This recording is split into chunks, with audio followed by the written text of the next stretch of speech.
Chaque année, l'ANDRA publie les essentiels de l'inventaire national des matières et déchets radioactifs. Ce document présente et recense les matières et déchets radioactifs présents et à venir sur le territoire français. Il est réalisé sur la base des déclarations des détenteurs de matières et des producteurs de déchets.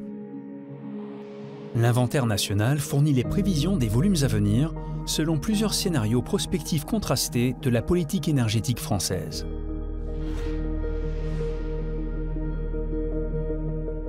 Une matière radioactive est une substance radioactive pour laquelle une utilisation ultérieure est prévue ou envisagée, le cas échéant, après traitement. Les matières radioactives sont principalement utilisées par l'industrie électronucléaire.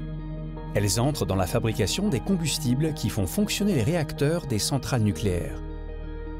Les matières radioactives sont entreposées dans des installations adaptées à leurs caractéristiques, dans l'attente de leur utilisation ou réutilisation.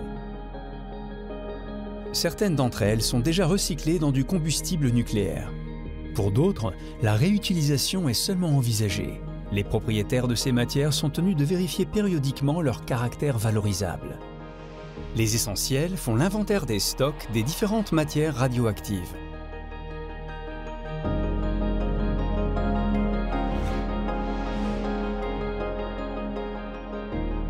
Les déchets radioactifs sont des substances radioactives pour lesquelles aucune utilisation ultérieure n'est prévue ou envisagée.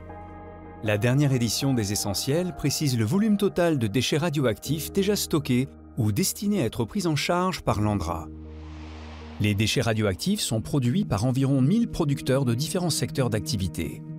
L'industrie électronucléaire, la recherche, la défense nationale, l'industrie non électronucléaire, et le secteur médical. En fonction de leur composition, ils sont plus ou moins radioactifs, pendant plus ou moins longtemps. Ils sont classés en 6 catégories. Ces déchets font l'objet de bilans détaillés dans les essentiels. Plus de 90% de ces déchets radioactifs disposent de solutions de stockage définitif en surface. Ils sont stockés dans les centres de stockage de déchets radioactifs de l'ANDRA ou entreposés temporairement sur les sites de leurs producteurs en attendant d'être stockés sur ces centres. Pour les autres, ils font l'objet de projets ou d'études pour leur prise en charge définitive. Certains déchets radioactifs ont fait ou font l'objet d'autres modalités de gestion qui ne sont pas sous la responsabilité de l'ANDRA. Considérés comme sûrs par la communauté scientifique internationale, des campagnes d'immersion en mer ont été menées par la France entre 1967 et 1982. Depuis 1993, toute immersion de déchets radioactifs est définitivement interdite. Certains déchets ont été stockés au sein ou à proximité d'installations nucléaires ou d'usines. Des résidus de traitement de minerais d'uranium sont présents sur ou à proximité d'anciens sites miniers.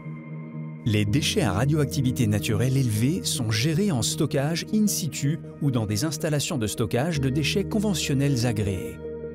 Ils sont générés par la transformation de matières premières contenant naturellement des radionucléides mais qui ne sont pas utilisés pour leurs propriétés radioactives. Consultez la dernière édition des Essentiels de l'Inventaire national des matières et déchets radioactifs sur inventaire.andra.fr.